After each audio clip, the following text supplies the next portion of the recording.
बॉलीवुड की अदाकारा खतरनाक बीमारी में मुब्तला। सारी नफरतें और मनफी बातें एक तरफ रखकर मद्दाहों से दुआओं की अपील कर दी। मशहूर भारतीय ड्रामे से शोहरत पाने वाली मारूफ टीवी अदाकारा दीपिका कक्कड़ के जिगर में रसूली की तशखीस हुई है। ये तशवीशनाक इंकशाफ उनके शौहर और अदाकार शुएब इब्राहिम ने अपने ताज़ा तरीन यूट्यूब वीलॉग में किया।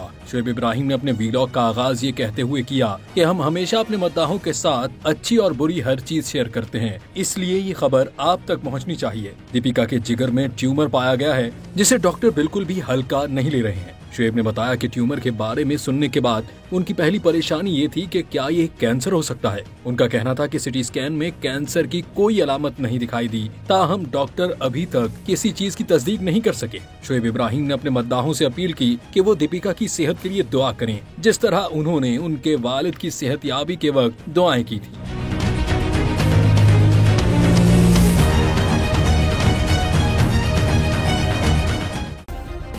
सब्सक्राइब करें और बेल दबाएं ताकि कोई खबर रह न जाए।